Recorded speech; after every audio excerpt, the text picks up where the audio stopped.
everybody. Welcome to our Inside Show. Let's talk with Joan Thursdays. Well, we're back here again. And thank you so much for tuning in this morning. We really do appreciate it. We are dealing with a very, it's a topic that really hits into my heart, and also it's a hard topic, like Lady S says. It's a hard topic, and it's a hard topic. And this is when you always, go through difficult times. And sometimes we can just give up in our difficult times, you know what I'm saying? But yeah, today we are tackling a little bit about the difficult times. And in this time that we find ourselves in with COVID-19, there are a lot of people who are going through difficult times, per se. So, a lot of people lost their jobs. You just got a email to say your service is being terminated, and others are trying to keep up with their bonds and stuff like that. Others had to take out their policies. And yes, life is tough, life is really a tough issue. But nevertheless, our topic for today is how difficult times can make you grow, right? In the difficulty, yet you can still grow. Oh, yes. That is now for today. And I wonder, did you maybe hit that subscribe button? Come on, beloveds. Hit that subscribe button, and then you will always know what we are dealing with. So yes, you are with Talk with Joan on the Inside Show on a Thursday. So yes, we find that life is a series of mountains and valleys. Am I right? Yes. And sometimes you're up and sometimes you're down. But it's in the difficult times that we need to push through, right? You have to push through circumstances. You have to push through that difficult moment that you are faced with. It is how you respond in the moments of your defeat and difficult times that defines the type of person that you are. And you become. And I know there are times that you don't even feel like getting out of that bed. There are times when you really feel that I don't even want to get dressed today.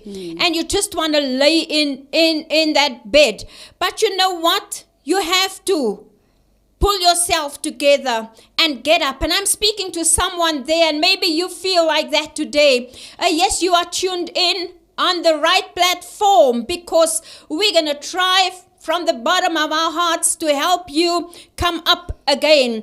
There's a person by the name of Virginia Satter. She says, life is not the way it's supposed to be, but it's the way it is. It's not the way it's supposed to be, but it's the way it is. The way you cope is what makes the difference. So it is in the difficult times, the way you cope with it and the response to it makes the difference. So today in the studio are two of my besties, my friends, Sandy and Sonia, who are testimonies to this, that even through difficult times, you can still navigate your way through and grow. So therefore, I would like to welcome them. Thank you for coming, Sandy, and thank you for coming, Sonia. And we're going to dig into it immediately. So I'm going to go over to Sandy, and she's going to introduce herself. And then just tell us a little bit about yourself, Sandy. Well, I shouldn't be a stranger by now.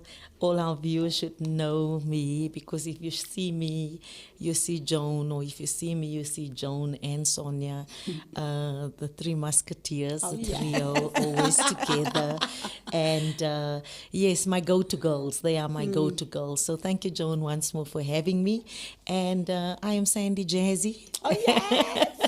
Yes, yes, yes. Yes, and I am the senior pastor at Fountain of Praise Ministries out in Florida, in Johannesburg. I love the Lord. I am a mother as well of beautiful children, and I think that's what I want to say for now. Yeah. Oh, and yeah. now over to our very own Lady S. Oh, yes. Thank you so much, Joan. What an honor. Always, always so amazing to be on the show. So I'm Sonia Vorster. I've got a middle name, Sana. So, yes, I'm SS Vorster. And they call me by Lady S. Married to Johnny Denver Vorster. And yeah, I'm so honored to be surrounded by such beautiful ladies in my life, like Joan and Cindy. Wow, what strong pillars, what a friendship, what a love, what a connection. And you know me by now. We're going to roll, and what you see is what you're going to get. Thank you so much. Thank you so much, Lady S. And thank you, Sandy, once again for coming in today and sharing this topic with me here today. Well, beloveds, I know Sandy for many years.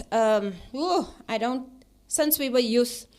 And I've watched her and I've seen how she navigated through difficult times, and therefore she's on the show here today. So I want to ask Sandy today if you can please just take us through your journey, and especially today we are touching on the journey of your daughter, Callan. I know when she was born, I know when the doctor said, well, this is the situation with Callan, and the many questions that went through your mind. So I would really like to give over to you. I don't want to waste any time, because this to me is very important to get the message out there, right? So I just want Sandy to just take us through the journey with Callan. Thank you so much, Joan. Well, Callan Tyler Edwards was born on the 1st of June, 2000. She was any mother's joy. She was my dream come true. She was also a photocopy of myself, and a beautiful, tiny little face with the raisin black eyes. And she had this curly black hair with those beautiful, soft, rosy cheeks. And when I held her the first time in my arms, I thought, wow, what a beautiful little princess. With that big, deep dimples. And the deep dimples, her mother's dimples. Oh, mother's dimples. Right there. Her mother's dimples. And when, what I've realized in life, there are certain things that we just don't have control over. Oh, Yes, absolutely. And we realize that life happens to Yes. any one of us. And, good things happen to bad people, and bad things happens to good people. And I brought Callan home after I gave birth to her, and I could see my children, Gabriel and Megan, standing, with that anticipation and expectation, can't wait, that excitement on their face to meet their sister. And because there was a 13-year gap between Gabriel and Callan. And Callan couldn't have come at a better time. Yes. I think sometimes the laat lammertjies or the last borns are more privileged than the first borns. Absolutely, because you're more settled. Yeah, you're more settled. Yeah. You're financially settled. You've got a house. You've got everything. So it's unlike the eldest ones that have to grow with you. But they come when everything is there. So she couldn't have come at a perfect time. Yes. And here we bring her home, and when I brought her home that specific day, Gabriel and Megan was like fighting over who wants to keep the baby, and they were so excited about their little sister. And we got into the room, and I said, just give me time to settle in. Wait a minute, give me time to settle in. And they were looking at this child, and it was like, there was just this new thing in the house, and the atmosphere change and everything, because there's a new life in the house, and it's so exciting. Yes, it is. And we're all excited, and we're building ourselves around this little bundle of joy. And normally with children, when you give birth, we have a custom in South Africa where after 6 weeks, you have to take the child back to the pediatrician or the, to make sure that everything is fine with the child for their checkup. And I had to take Callan back for her checkup. And when I got there, doctor said, "Oh, she's beautiful. What have you named her?" I said, "No, Callan." And she's a beautiful girl that's simply just loved by God. And then he said to me, "Okay, what he has to do now is that he checked her out. Callan looked perfect. Everything looked fine." And we went back home. And lo and behold, just a few days after, Callan developed jaundice. And jaundice is a common illness amongst children. And when she developed the jaundice, we just took it, it will go away. And we might do all those things that the old people tell us, lay them in the sun, give some harlemensis and all of this, the lemons things and the saffron and the water and whatever, it will work it out. And so... And one day we had people coming in and out of the house, coming to see the baby and sharing with us in this joy. And one day one of the guests had Callan in their hands, and he was sitting under the sun under the window, and the sun was shining on her, and he said to me, "Do you realize she's jaundice?" And I said, "Yes, I realize she's jaundice." And I started monitoring the jaundice, but it didn't go away. I went back to the doctor. When I got to the doctor said to me that, she is jaundice. If the jaundice persists, we're going to have to bring her back. And as you can see there, you can see the yellow eyes, how jaundiced she was. And the doctor said to me that if she's, the jaundice persists, then we have to admit her in hospital. So we went back, and after a few days, the jaundice persisted. It didn't go away. And then we had to now take Callan to hospital. And when we got to the hospital to take Callan to hospital, right there, they put her under a blue light or a blue lamp for 3 days or so. That was the norm. And then the jaundice should actually clear up. The first day went past fine. The second day went past. The third day, the jaundice was still there. And then I just see this doctor as I'm sitting there next to the bed and reading, and the doctors come in, 2 of them, and he said to me, "Mrs. Edwards, we're going to have to do further tests and investigations on your child because the jaundice doesn't go away. So that means there's a malfunction in her liver." And when I got that news, I was like devastated because I thought, no, man, how can this be? She was fine. Everything is fine. And for a moment, it felt like my dreams was just shattered. And I was like, what's happening? And I felt that panic in myself, which is normal if you receive bad news. As if the happiness is turned into sorrow now. Into sorrow. And I feel so anxious and that anxiety and also the fear of the unknown, apprehensive because I don't know what to expect, And this sounds serious because now the liver, there's a malfunction in a liver. And I said to the doctor, okay, fine, they can do the test. They started running the test, and when they started running the test, a day after, he comes back to me and he says to me, "No, Mrs. Edwards, we have to recommend you to go and see a surgeon because what we have to now do is that that there is a malfunction on the liver, but we need to determine the damages of the malfunction." And they recommended her for a Kasai operation. And at that time, she was not even 3 months old yet. And a Kasai operation is an operation where they actually cut you open from one side to the other side. Where they actually, yes, on the tummy, where they actually take out the liver and then look at the liver and determine the damages. And with Callan, they opened up the liver and they saw that the bile ducts on the liver did not develop. So then she was diagnosed with biliary atresia. And they saw that the bile ducts on the liver did not develop properly. And the doctor said to me, "You know what? Your child needs a new liver." And there's a whole process. They call it a workup to this new liver. And he said what this child needs is I'm shaking even. The child needs a new liver. And I think that moment was like the questions that I had, God, why? Yes. I've been faithful. Yes. We've been serving you. Yeah. We are living for you. And why did this have to happen Happened to me. to my child? We give ourselves for your service, Lord. And, and I had so many questions at that moment, which I think it's normal. Because everybody that goes true, through yes. something, That's right. even when Jesus was on the cross, Yes. he asked, my God, why have you forsaken Yes. me? Eloi, Eloi, lama sabachthani. And the same thing even with Job. When Job went through what he went through, he asked the questions, God, where are you? Yeah. If I can just go to your courts and find you.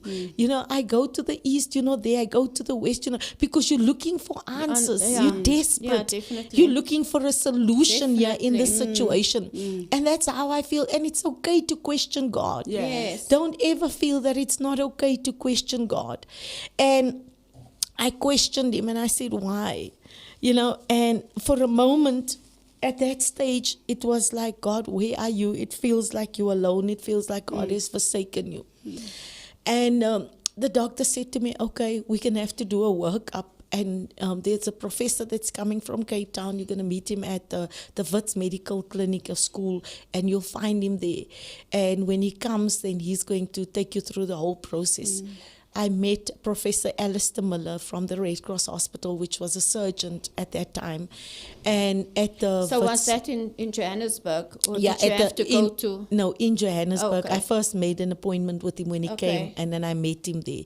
And then we've arranged now to go to Cape Town, Yeah. to the Red Cross Hospital in Cape Town now, so for a workup for Callan. And when we got there, the first thing that they had to do was they had to take us through the process and also recommend counseling. Yeah. And I want to say to everyone that, there are some things in your weakness that you cannot fight on your own. That's right. Yeah. That you need a support That structure. needs out You to- need counsel. And you need Sound counsel. That's right. Sound Sound counsel. That's so true. And it also keeps you in touch with the reality. That's Absolutely. right. It also makes you to see, through your clouded lenses Yes. Exactly. more clearly. Yes. And when we got there and the professor said, this is the process that's going to take place, we first have to determine her blood group in order for her to get a perfect match. So if she's O positive, A positive, because it needs to be a compatible donor Absolutely, at yeah. that stage.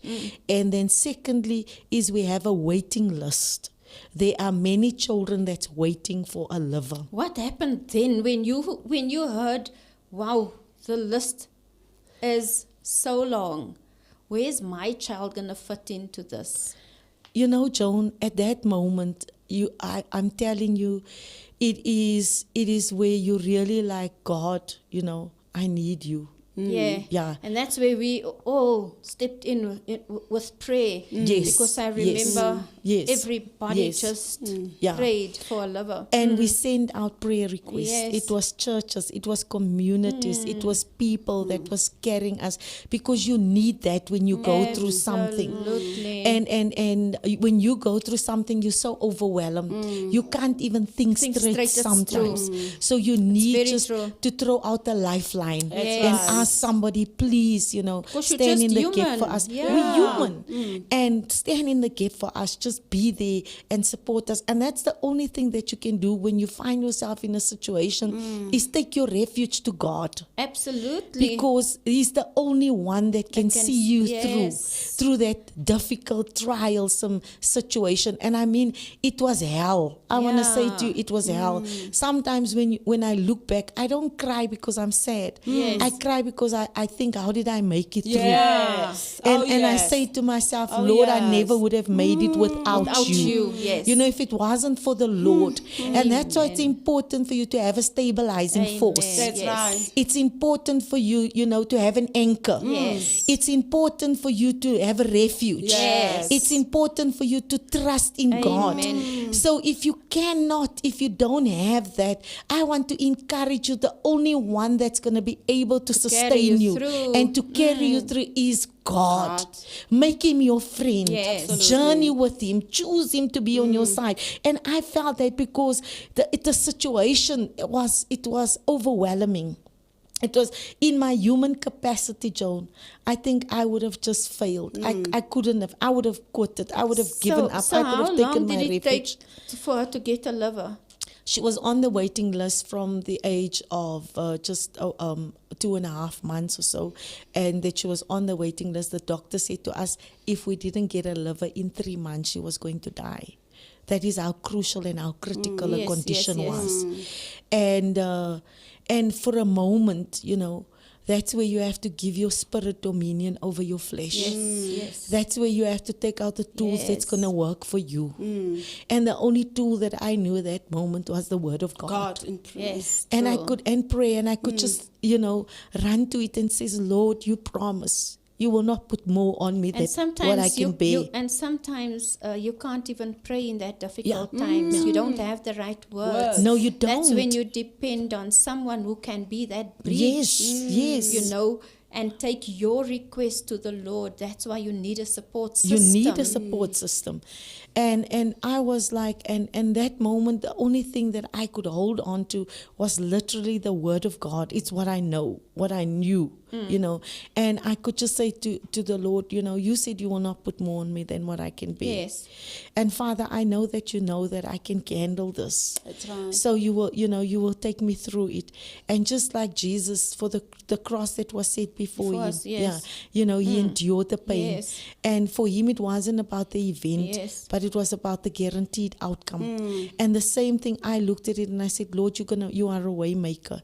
You're gonna make a way for me, like you've done it with the Israelites through the Red Sea. And all that I could do was flood myself with the word of God. Yes. And that was the thing that kept me going, that sustained me, that builded my faith all the time, because it was the only thing that I knew was the word of God. Okay, so we're going to just fast forward a little bit. So now, if you can take us to where Callan had the liver now, the liver came, and what was the procedure then? What happened is that after the waiting list now, 3 months went by, God has kept her. They give you a little booklet that tells you what happens and how she's going to deteriorate.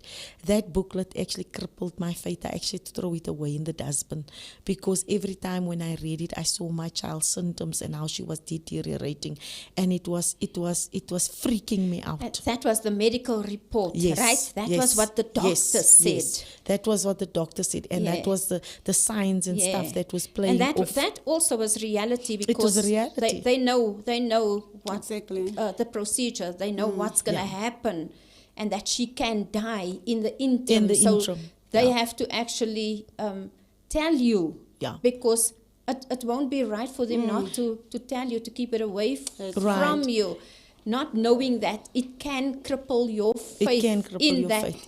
You know. And that's a time where you have to rise up within yourself. And then what happened is that with that thing happening is that now there's a last stage in that book, and this is where I want to get to before I get to the transplant, where the last stage of it is that when the liver becomes cirrhosis, the blood starts oozing out everywhere and anywhere. The eyes, the ears. And then the first sign that I saw that she was at the last stage, and where she really needed a miracle right now, was when her nose, the blood started running from her nose, just like that. And I went into a panic. I can remember Renata being there. And I went into a panic, and Renata, being a medical sister, knew the symptoms, and she could identify, but she was trying to stay calm and in control so that I don't panic.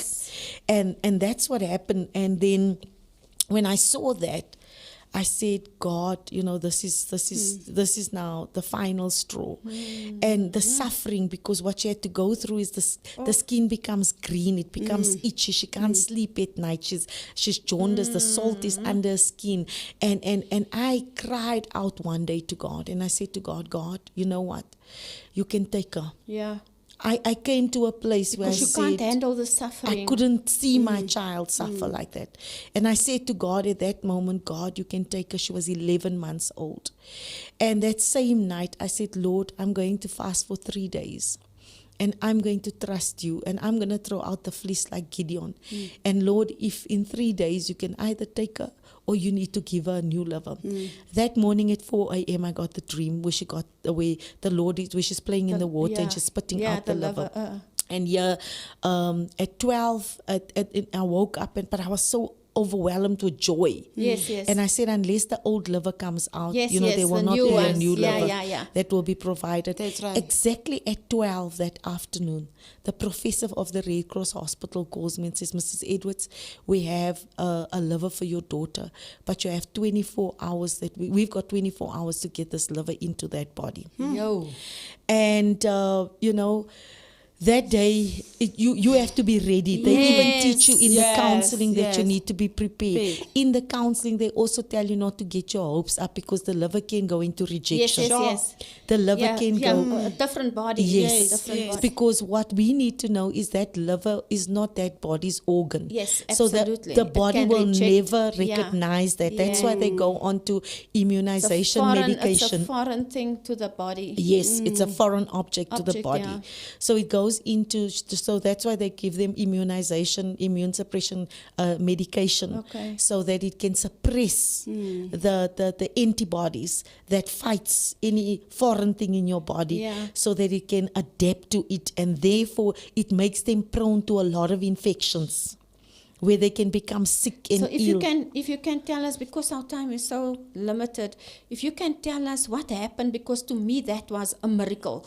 It was a God thing. It was a God thing. Totally, completely Can't put a your God feet- thing. You If you know can that- tell us a little bit about that, what happened, whose liver that was, please. And so what happened is that, sometimes we don't understand life. True.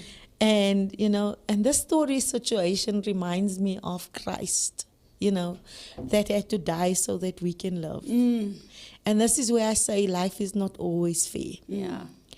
And it felt like my prayer was answered, but somebody else had to sacrifice Yes, absolutely. for me to get the Yes, answer to yes, my prayer. yes. That's right. And there was this amazing family, the Costa family, Yeah. which when you get a donor, you're not supposed to know who the recipient or the donor is and stuff like that, because why? They don't want these people to have a hold on your child, Attachment, or an attachment, because Yeah. it must be discreet. Yes. But somehow God just orchestrated things. Yeah. This family was on their way to show their 3-month-old baby, their first child, to the in-laws. And this lady had a mother in the car, she had a father in the car, and the baby in the car. And a drunk driver drove into them. And her mother died on the spot, and the father died on the spot. And a little baby, as a result of the impact, the brain shook, and the child was brain dead. The child was in airlifted to the Red Cross Hospital on that specific day when I had the dream. And when the child came to the hospital, the doctor called us parents in to say, your child is not going to make it. The child is brain dead. Would you like to donate your child's organs to the hospital? And this mother, wow, she's forever my hero. Yeah, true. Magda Costa is forever my hero. For her to have lost a mom and to a have lost a dad And the baby. and her baby, and make the decision to donate her child's liver to Callan, I think she's a hero. Yeah, true. Absolutely. And I want to take the opportunity to thank them again. Because as a result of that, when the liver came and Callan got the liver, and we asked what's the lifespan of the liver, and the doctor said no, only 10 years or so. And when the body start going into changes, the liver might reject. With the puberty and because she's Yes. a girl, But with them giving the liver to Callan, gave Callan 15 years Wow, thank of a God. life to live. Oh, yes. And I remember when Doc was preaching and he was saying to me that, would you have rather have her for 3 months, or would you have had her for 15 years? I said to him, for 15 years. it was a journey. It was really a journey And that it was a difficult journey. because Yeah. I had to make Because sacrifices. it's medical aid, it's monies. Yeah. And that journey had an impact, not just on me, but you must remember my whole life now is revolved Yeah, around her. Yes. My whole life is revolved. Yes. I was working at Yes. that point in time at Lucas Automotive, Yeah. and I was in the finance department, and I was working as a 2IC, an assistant credit manager, sorry. And I had to give up my job because she was so demanding, because I had to now take care of this child. So I had to give up my job, and I had 2 other children. Yes. That was Who there. also needed you. Who also needed me. Gabriel just started high school. He was 13. He just started high school. And they also needed me. And yeah, I had to pack a bag and go and stay in Cape Town Aye. for 5 months. Yeah. And plus before that, for that whole 11 months that she was ill and that she wasn't well. And I had to sacrifice and go to every week for checkups. Yes. And it was a demanding, it was totally a life that she was dependent on me, Yes, you know, absolutely. and she couldn't do without me. So Yeah. I had to be there, but I had to sacrifice my dreams, my goals, my ambitions, who I wanted to be, what I wanted to do for my child at that moment, Yes. for that season. That's right. And- You were a good mother. Yeah. And it was like, when my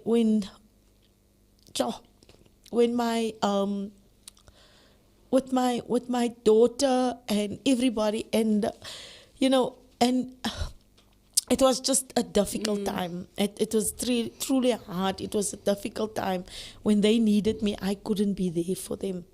Because And- this actually brought a lot of things, another hurdle in your way when it comes to marriage. Yeah. You know, because if you have a child who needs your attention, you must understand that if you have to give all your attention to the sick child who needs everything at affected. at that moment, you know, everything else is It on suffers. hold. It suffers. Yeah. You know what I'm saying? And I think in a situation like that, there needs to be some sort of mutual agreement. Yeah. You know And what your I'm saying? relationship suffers Yeah. at the end. Yeah, so so- I'm gonna wrap it up by saying this, Yeah. and you everything suffers. You have financial implications because now you're dependent just upon one salary, and you don't have another income that comes Yeah. in. It is costs that you have to pay where you're staying. It is all these unnecessary accumulated bills. It's like people that have COVID that has this Yes, accumulated yes. bills, and sometimes the person is gone and you still have to pay the and bills. sometimes the mother and father's gone, and Yes. children sit with the bills. And they sit with the bills, It's and so it's unfair. very difficult. It's unfair. But I want to I say want how you I to- pick up. Yeah, I want you to take us to her last mile of the way, because I'm going to have to give Sonia the opportunity due to the fact of time. I think we only had to have one testimony at a time. Too much, Yeah. But yeah, if you can just take us through, because I see this beautiful pic of her, and I can remember it so clearly. This one is when she was in hospital, so ill, and don't let me cry, man. That one I can remember so clearly. So I don't know whether you will be able to take, but I don't want to. Let me give you a break. try. Let me give you a break and let It's me okay. go. It's Is it okay? Yeah. It's okay. Because you know why? I don't Yeah. want to mix the stories up.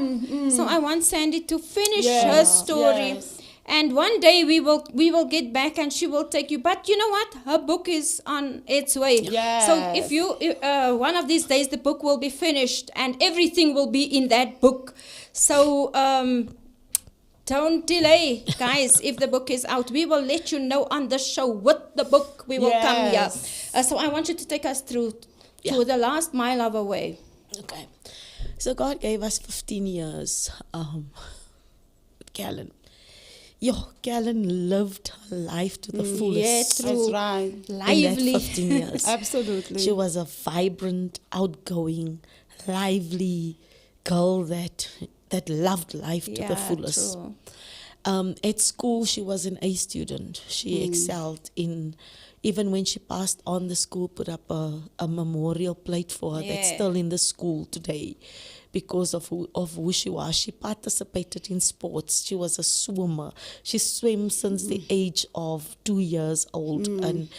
And she loved life to the fullest. And she was a real homemaker. She was her hospitality, the values. Callan didn't have a license, but she could drive a car. It's almost that she knows that, she's not going to have those privileges. Yeah. So, Because she knew, she was in the midst when doctors used to talk to you. So I remember that last time when she overheard the doctor saying, and she asked you a very straight question, am I gonna die? And that was what happened is that, and now she goes into an episode of rejection after 15 years. Yeah. And we had to now take her back. I can remember it was Christmas time when I was busy cooking for Christmas, and she was there busy making the desserts and the salad. And then all of a sudden her eyes went yellow and she went to the bathroom. And when she looked in the mirror, she said, "Mommy, did you see my eyes yellow?" And I'm trying to compose myself because I don't want to spoil the vibe. It's Christmas time. And I say to her, it must be the custard that just went into your eye. But for me at that moment, I can't tell you what went through my body. But I knew that journey because I've been there before. Yes. And I knew that this is a reliving of a moment that I had before. And I went and I looked at her, and when she went to bed, I just said good night. But I couldn't wait to get into my room just to throw myself on the threshing floor and begin to pray and ask God and say, God, is this the time that's happening? And at that moment, yes, I phoned the doctor. They said to me, come in. I took her in. When I took her in, they said to me, it's an episode of rejection.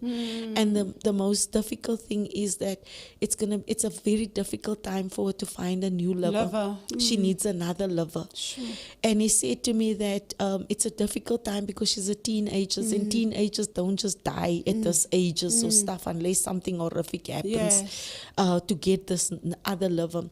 But as we were dialoguing, Callan was somewhere there, and she could see the concern on my face.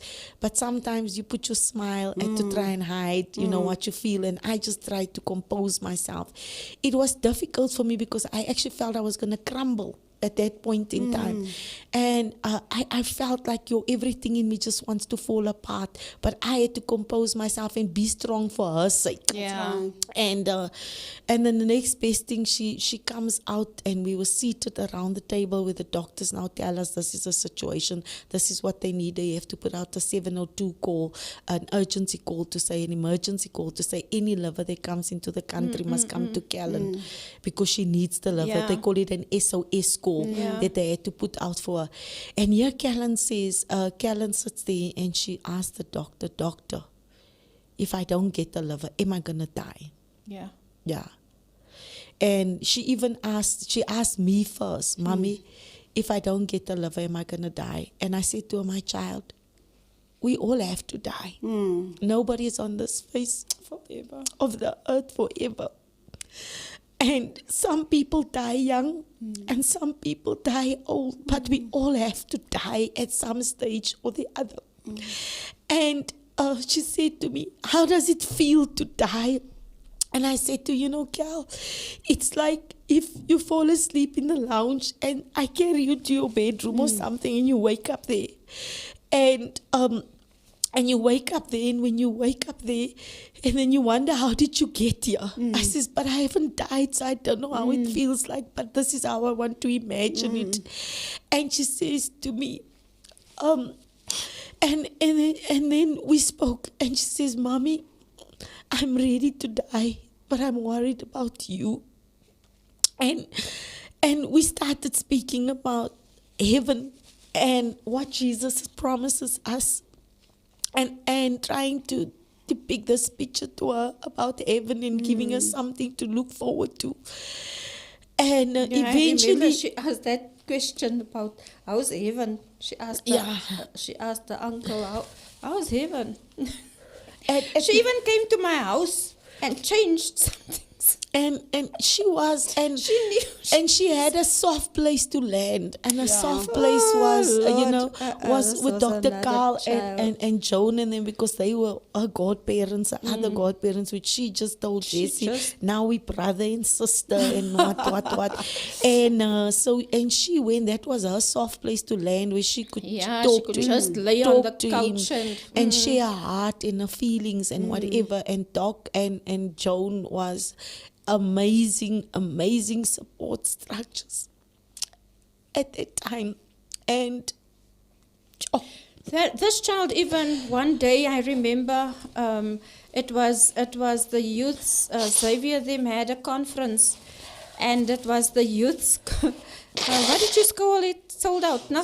Sold out, yeah. Conference, and she discharged herself. She asked the doctor she needs to go to this conference tonight, because she's gonna have to go give her testimony at Yes. this conference. And this child was here at what was it? Sold out. Donald She Gordon was at Hospital. Donald Gordon. Yeah.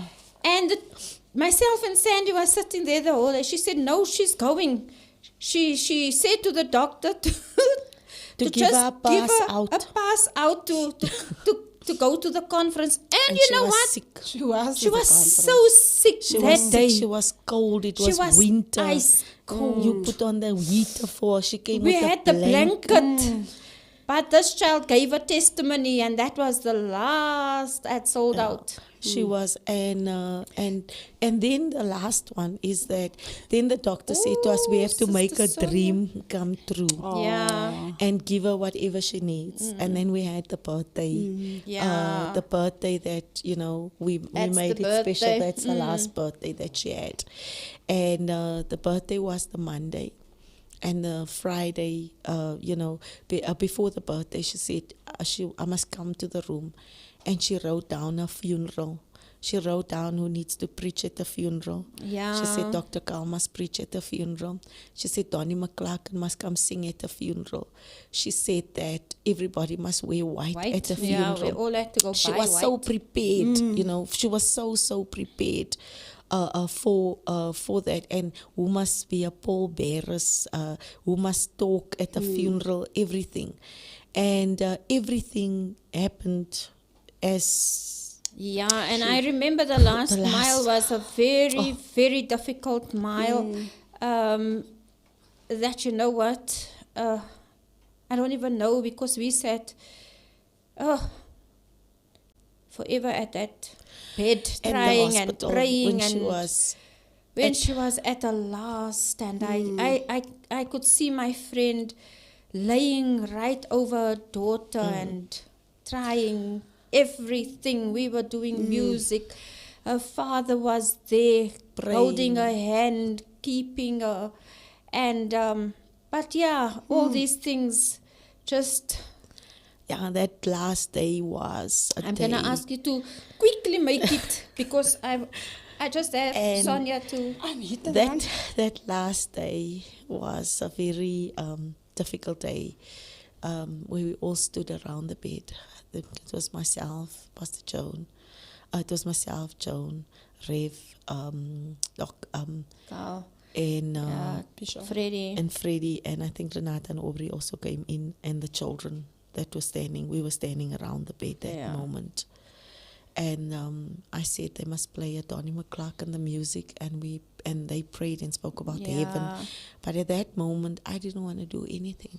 I just wanted to lay on my child's chest and listen to her heartbeat as I saw the heart rate dropping until the machine went flatline. And God gave me the strength to do the funeral and do what I had to do. And but the day after the funeral, when I came home, the reality hit me that my child will never come home again.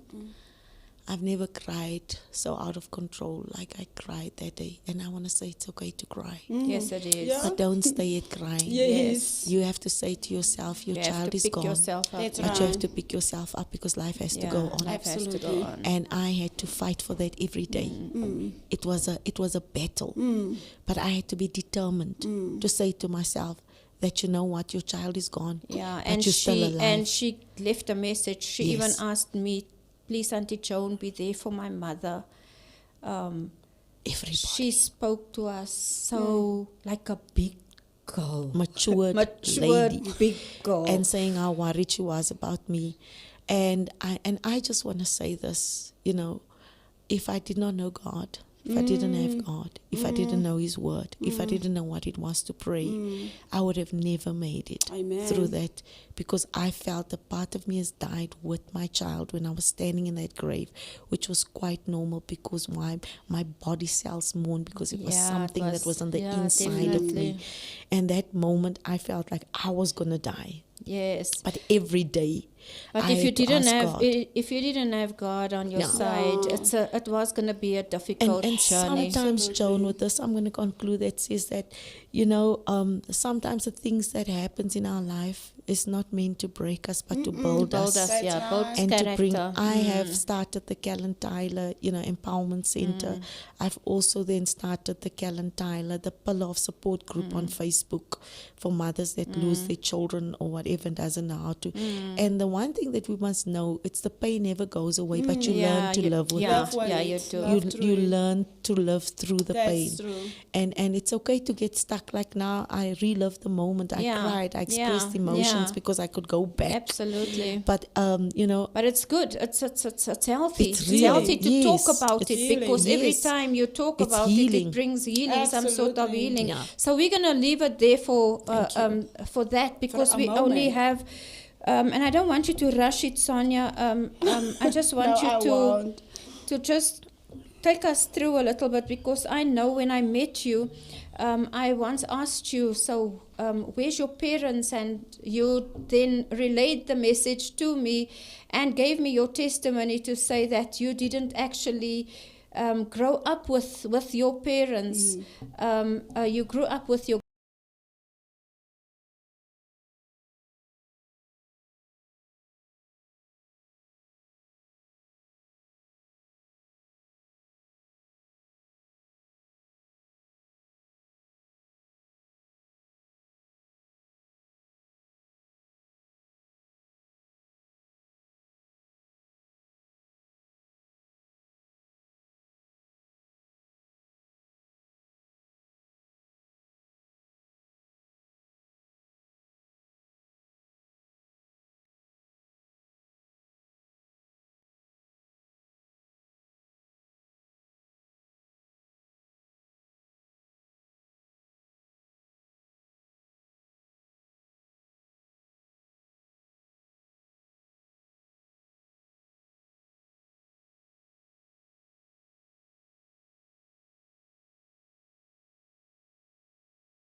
Hi, everybody. So sorry. Well, we're back again. We had a little bit of a technical difficulty.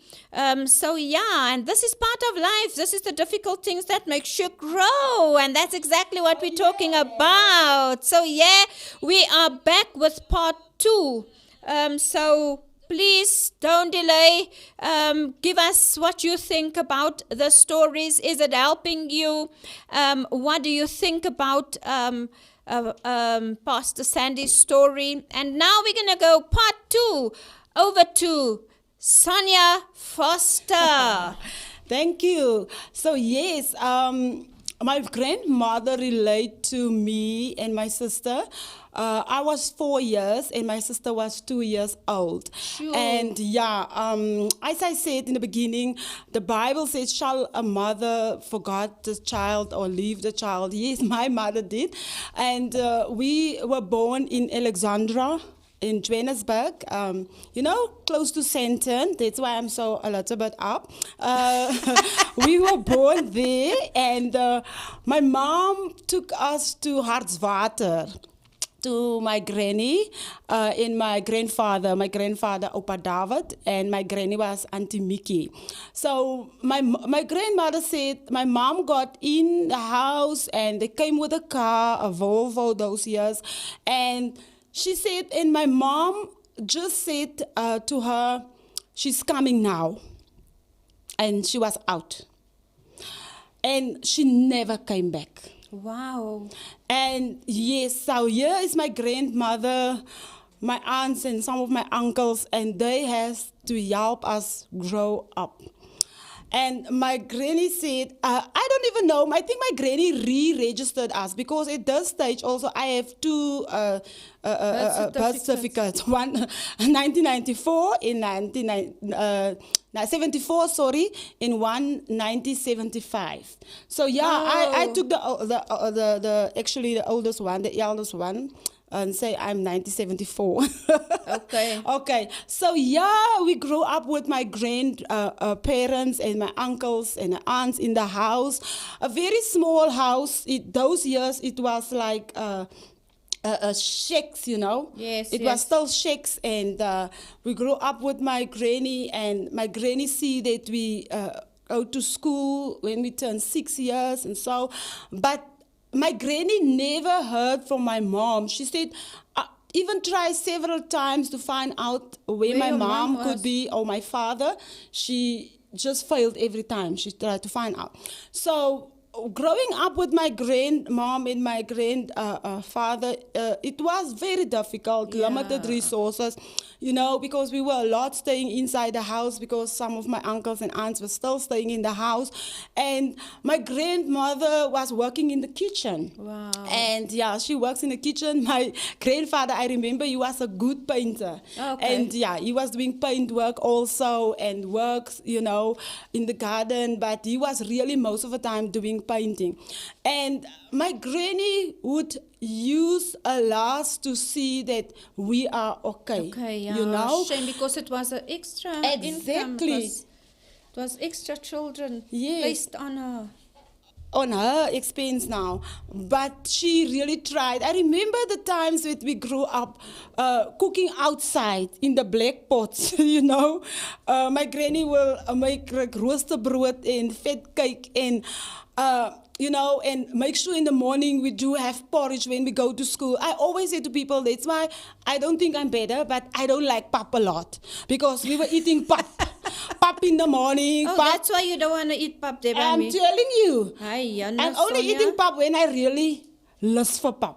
But pap in the morning, pap during school breaks, because those years we could have gone home during school breaks. We ate pap in the evening. So it was really challenging and difficult. Like my husband don't like bologna. Don't tell him about bologna.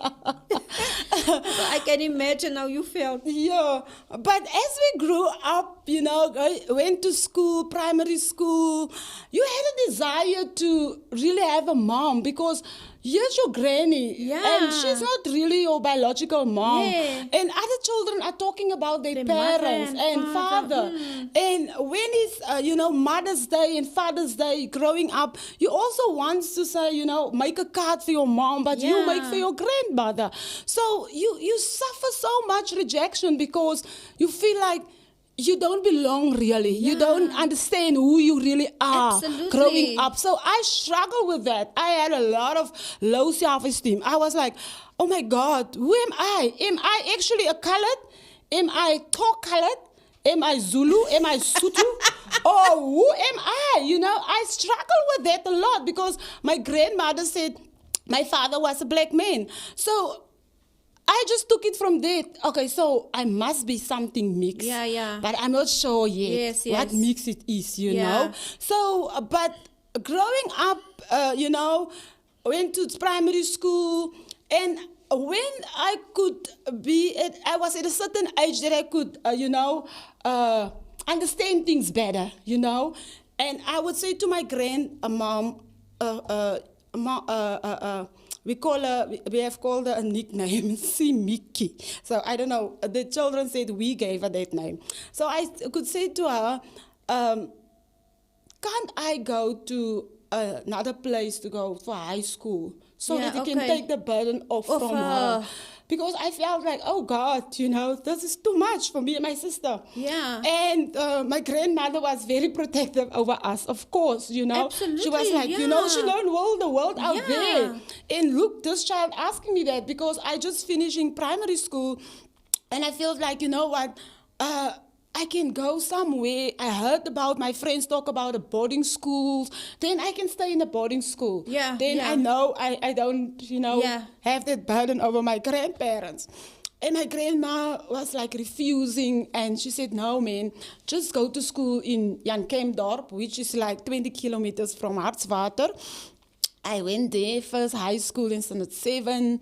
We're traveling with a bus up and down.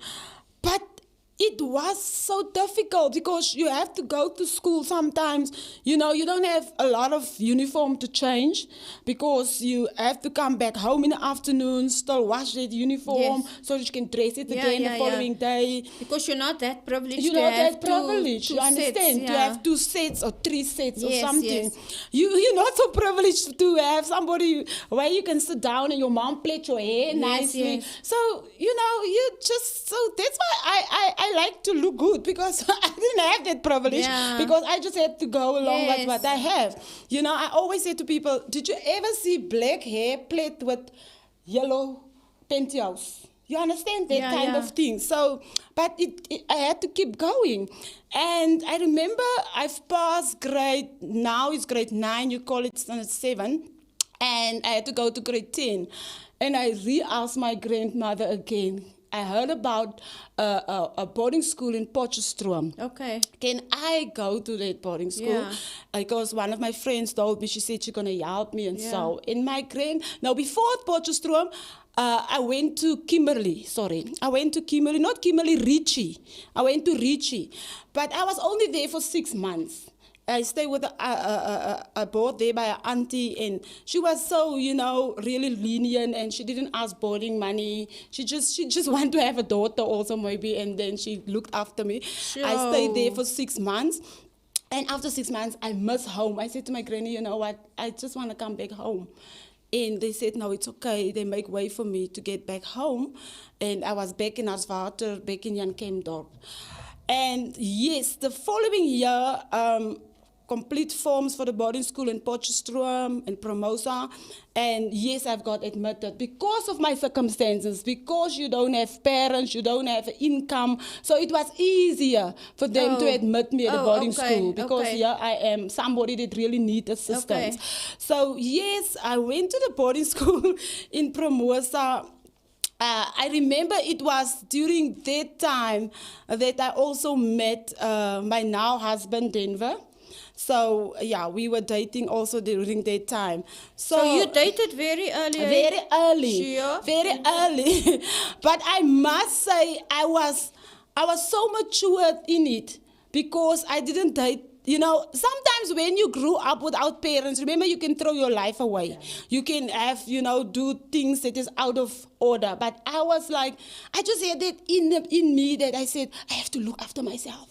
I have to take care of myself. Yes. Even if I'm dating. So where was your sister then? My sister was Still with your with my grandparents. Okay. Yeah, she was still at school, primary school, because Okay. I was 2 years before her. So I always had that. I must look after myself. I didn't have parents, I must make it in life. Yeah. I didn't even know how. I think I would make it, but I just had that self-talk to myself. There must be a way out there. And while I was at school in Promosa High School, at a boarding school, I've learned a lot of independency. Okay. My granny will send me off a little pension just to buy toiletries, I had friends at a boarding school which I still connected with, and we will share toiletries just to get through, So during boarding school holidays, I would ask sometimes I call it the course's father, can I stay at the boarding school because I don't want to go home now and struggle to come back again. Okay. You understand? Because it's money involved. Exactly, it's money involved, and so. But later on, my husband, brother and sister was staying in Randfontein. And he would arrange for me sometimes to go to their house during boarding school. And even friends, I start meet at Randfontein and mingle with, so I would visit them then during breaks and stuff. But I remember when my grandmother sent me the telegram, I had to go to the postkantoor because the post office was down in Promosa at the beginning when you just came in. So I went to the post office and I'll get that 50 rand, and it was a lot. And I will buy me some stuff and I will share with Moses, Pastor Moses Hartenberg. We were together at boarding school, so we together from Aswater. So we will share. I will share with them. I was like their Osis. Yeah. So I would share with them a little bit and so on. But what I can say about my whole journey, even there, you would never say that I grew up like that. I didn't have a mom. I didn't have a father. Because I try always to look apart.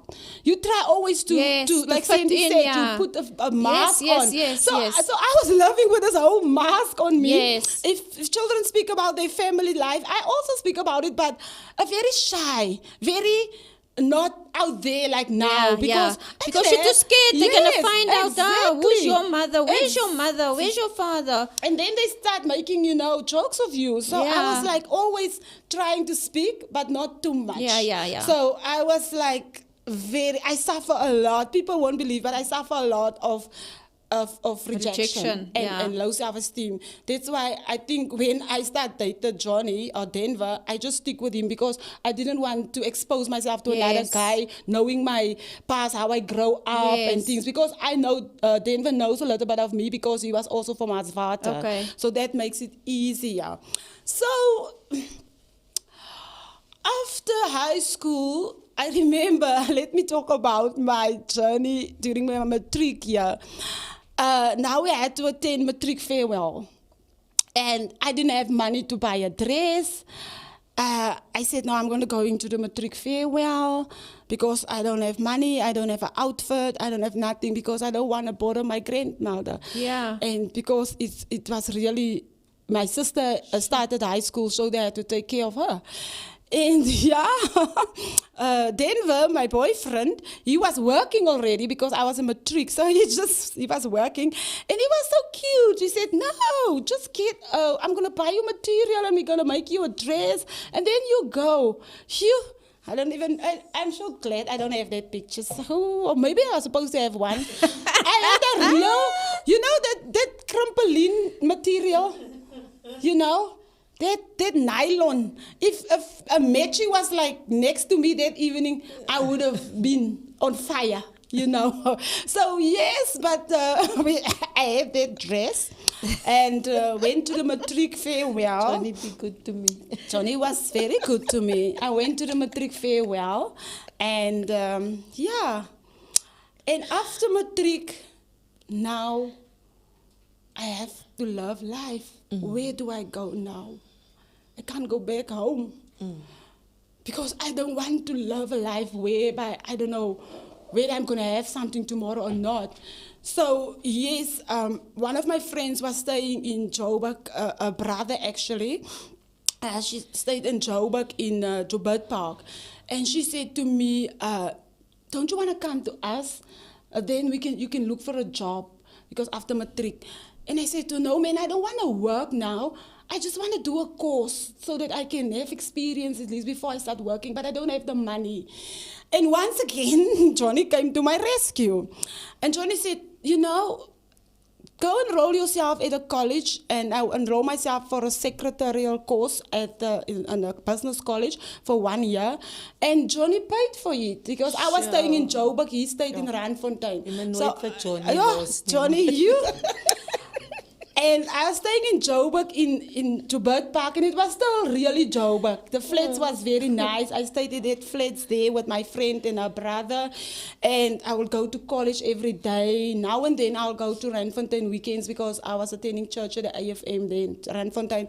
So, but I finished my course at the business school, and after I finished the course, I was like, oh my God, now I need to find a job because now I'm thinking about my sister back home. I must actually help my grandparents now with her.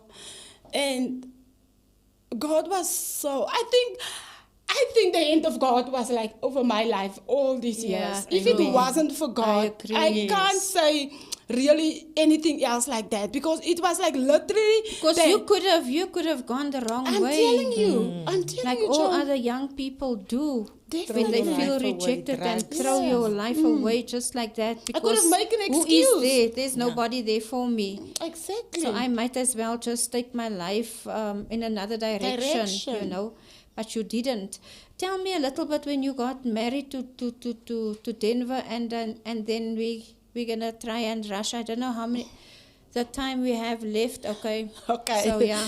Yes. But got married to Denver in 1997, and Denver proposed the day I was on my way to it was also college. Yeah, I was still in college. He proposed me to get engaged in the train, nog al. Yes, because he was like... You proposed in the train? Yes, because I was on my way to college from Randfontein. I visited in Randfontein the weekend. So I think the Monday I was on my way, and he was on his way to work. So we were in one train to Joburg. And he was proposing in the train nogal. Chuk, chuk, chuk, chuk. And here the man is kneeling down. And the man is kneeling down and proposed for me to get engaged. And I was like, what? And, I said, okay. And the following weekend, or the month after, we went back to Hartswater, and his parents, we were like old school. His parents went and asked my grandfather and my grandmom, and we got engaged, and we had an engagement party in Hartswater. But a year after that, we got married. And as you can see, my grandma is there. My uncle took me inside in the church because I didn't have my father. And then my grandfather's sister is also there, because my grandfather, by this time, my grandfather has passed away. So, that's why my grandfather's sister was there. But it was a beautiful day. I mean... I think I couldn't even believe the day that we got married that, that is really me, And I got married to the man of my dreams, the man who paid my studies, the man who paid for my matric dress. Sure. And we got married. It was an angel sent from heaven. Yes. It was. Oh, yes. I always say to him, I don't know what's going to happen, God. If God will take him one day and I have to stay behind. But we got married, and I got married into a beautiful family. Yes. My family will always laugh at me, and they said, I even said mom to Denver's mom before we got married, because I was so hungry to say mom to somebody, mommy. So I was really happy into my in-laws, married into such beautiful people, and I have a beautiful understanding with my in-laws, never had a fallout, never. So I think also they were like, die arme kind. We can't give her drama. She already grew up like but this. You see, they were also, because they were God-fearing people. Exactly. And, they were sent from God, because you find others who will take advantage. Exactly. Due to the fact that they know you don't have parents, was looking out for you, and then they'll take advantage, especially when you're a girl, a woman. You know what I'm saying? But thank God that they actually stood By with me. you. Yes, they And did. then tell me, Sons, your dad, you never ever met your dad, Never. No, never. and your mom when she was alive? Never met my mom. The only time I had to make peace with my mom that was alive, or no, maybe not alive, it was at the graveside. Oh, yeah. yeah. Tell Rem- us a little bit what happened there. Your brother, Yes, you found out about yeah. your brother. You Yes. had a brother also. Yes. So what happened there is, it was after 35 years. My mom had a child in the meantime. So he grew up, and he Was that between the two of you, or was it after? after us, long Esther? after us, Okay. yeah. So they were staying together in Alexandra. So this brother of mine said my mom always told him she had 2 daughters, me and my sister. Okay. Yeah, and she said actually they in Artswater, Yeah. but she was scared. We have been given up for adoption. Because she said she thinks by now my grandparents have died and we were given up for adoption. So she Okay. was scared to face that, to go back and find out, but this children Where's is my no children? more. Yeah. Wow. So my brother said, my mother were always saying that when he was asking her, why don't you, in these days that we are living now, why don't you just go out and look for them, and make peace with that? But my brother said she was so scared. So this brother of us decided even to look for us on Kumblukaya. You know that TV show? Wow. But he said they took so long. So he decided he's going to ask somebody that's, in business to assist him. It was like my mom's friend's child. That first picture that you've put on when we were little, it was George. He was my mom's friend's son. So he is a businessman now, currently. Wow. And he assists this brother of mine to go and look for us. So they went to Hartswater, and they went around and asked for families with a son named Jantjies, because it's my madam's son. And they went to a house, and these people are saying to them, no, man, we know Jantjies. Huh? And those people refer them to my one aunt, that is Jantjies, Fakie Jantjies, that's also my Okay. mom's name, Okay. and my mom's cousin. And they said, okay, they saw where the house was, but then they went to a guest house to sleep because it was late at night. They went to the guest house the following morning. They got up. They went to the same house that they referred them to. So when they got there, my mom's cousin said to them, wow, do you know actually my cousin? And then they said yes. So my brother had a lot of documents of my Okay. mom. So to let them know, this is really Yeah. legal. Yeah, So it's he had my legit. mom, legit. He got my mom ID book. He had a lot of papers. He had little photos like this ones, things like that to say, I know them. So our nicknames, my nickname was Moong. So we were Okay. calling on our nicknames. Okay. And my sister's nicknames was Oris. Okay. So they believe him because he knows now our Okay. nicknames. And he said, my mom said, this is was a children, Yeah. and so and so. So they said to him, listen, these children are in Johannesburg, in Randfontein. You just, drive them to Artswater. And they phoned us. And they said, yes, people, they said they know about your mom's whereabouts. I was like, wow. And before that, they went to the guest house. Sorry, I forgot that. They went to the guest house, but while they were at the guest house, there were photos gallery on the wall in the guest house. So we got married those years, and our photo is like in the gallery of the guest house. So this brother of mine said to the auntie and this guy, this is my sister. She just looked like my mother. And he identified that. So, they came back to Randfontein the Sunday to meet us. And he came with 2 candles, red candles. I will never forget that day. he came with 2 candles. So I prepare lunch because we heard these people are coming to you and they're going to say what happened to your mom. And he came with 2 candles. The 2 candles for him was representing he found me and my sister. Wow. Just so emotional.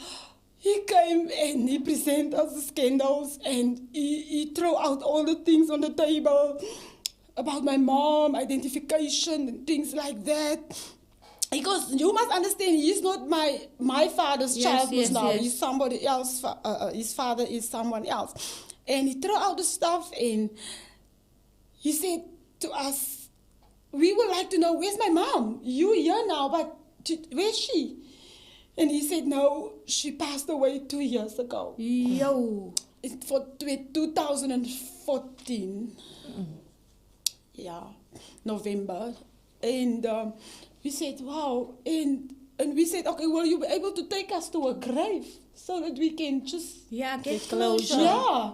And he said, yes. So they went back and we arranged, a meeting to meet up with them again. And we went to Alexandra. It was hectic, the traffic.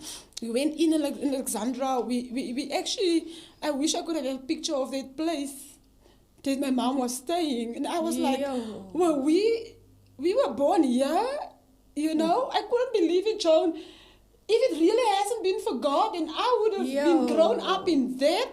So I was saying, it was a good thing that she did. It sounds bad, the fact that she left us. But you guys wouldn't even have known me today. Yeah. The fact that she thinks, I'll take my children to a better place. She took us out of that situation into a better place. So that to me was a blessing when I saw it. Yeah. And yes, he took us to the gravesite in Midrand, in Waterfall gravesite. Very beautiful gravesite. And he took us there and he had a gravesite number. I also still have it in my gallery. And he said, here is your mom's grave. And that to me, my children was with us. We all together. I had flowers in my hand and I put it down. And he said to me, now you guys must say something. And I was like, what do I say? Sure. And because it's someone you don't know, you don't see. You never saw her. Exactly. And I just remember I said, thank you for giving birth to me. And I just wish you were here to see what they've come out from, of what you have given birth to. And we turned around. And I think we went a second or a third time again. But the sad part, the same brother of mine come in our lives and he died 2 years after that with kidney failures because he in fact was sick and he said he wants to have closure because the doctor said to him he's going to live for 2 years. Wow. So he looked for us so that he can at least know he has met us before he died. So he died and God gave us such wisdom when he came in our life and he spoke to us and we took out a policy for him, a quick one, and we could have buried him in dignity at least. And I was like, God. So you buried him? Yes. And I was like, God, my mom left for us this. And we need to bury my brother now that just rock up here by us. So you had a little bit of that fight within you, But surely if I didn't know Jesus and know that the forgiveness of God and the love of God, I would have been rejected him. Absolutely. But that love for God and the guy, the businessman that was with him said to us that day, he called me one side and he said to me, Moons, I've heard about people talk about the love of God. And that guy said, just by you guys have showing so much love to this man that said he's your brother and rocked up here, I also want to receive this love of God. So that guy's life has changed through our attitude towards this whole situation. And sure. So it was. And Sonia, that's why I can fully understand you today. God made something beautiful out of you. Amen. And the fact that you took your sister in with you, you didn't leave her, on her own. No. You took her, you took her her children. Up till today, when she lost her husband, you were still there. You took upon yourself a motherly role Exactly. from a young age. Right, yeah. That is commendable. And that's why want I to just say pray so. to God for me to be in that mom Position. because I wasn't mother very well. Yes. So yeah, and that's why I always say to people, you know, the day when my grandmother passed away, I fainted. I wasn't even half at the funeral because I couldn't handle this older Yeah. person that really Pain was too were deep. looking after us. If she could have said, no, I don't want those children. Yes, And true. yet she took up that. So I will forever grateful for my grandmom. Awesome. Wow, thank you so much for your story, man. I'm not going to go into the other No, story, it's but you fine. know what? These ladies went through quite difficult times, and I know that there are some of you that also went through those difficult times. You know what? Sometimes it is the dirt in our lives, you know, that makes something beautiful, because God created us for a good purpose. You know, they say it is 10% of life that happens to you, and it's 90% I responded. of how you respond Yes, how you react. to the difficulty. So it is very important for you to take up your life.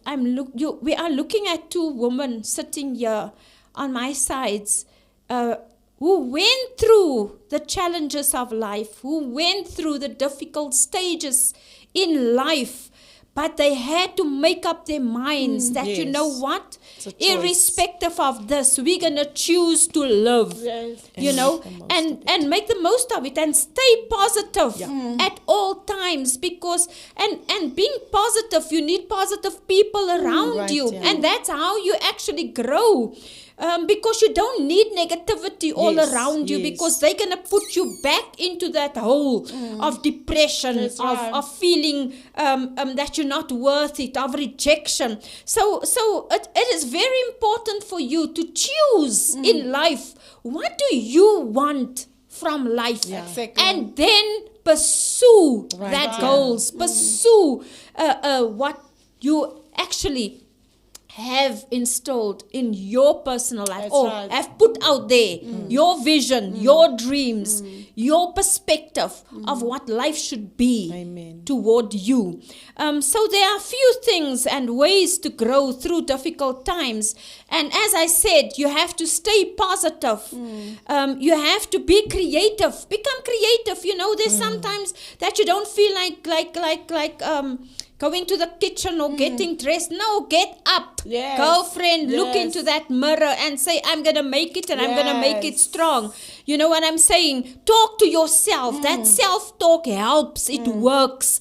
And then also learn from your difficulties. What is there? What is the lessons that I can learn out of this? Because I'm sure if I must give these ladies the opportunity to say, so what did you learn from your experience, you know, going through these difficult times and yet still growing, because they had to carry on with their Yes, lives. yes. And that is why it's important for us to just take up our lives again. So you have to have gratitude for the good times in your life, and then focus on the things you can control, because there are certain things like Sonia.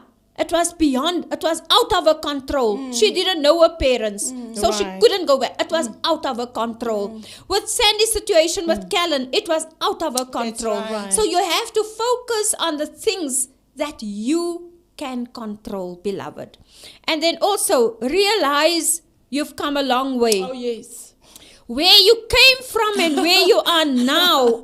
yes. Sonia and Sandy Yes. are testimony to that. So you have testimonies in life that you can actually look at and see that it can work. And then surround yourself with good people, positive people. And then also be kind to yourself. Moet nou nie jouself al die pad hamer nie. Yes. Oh, And you do guilt this and and fall into that pity Poor party. me, Yeah. Poor me. Poor. If Sonia had to do poor me, I don't know what was going to happen to her. And then the most important thing to Yes. me is forgive Yeah. Release the people. Right, and yeah. move on. And then Yes. move on. Yes. Move forward. Take your life back. back. Because when you take your life back and you have your vision and your goal set out for you, go for it. Pursue yes. it. Because you know why?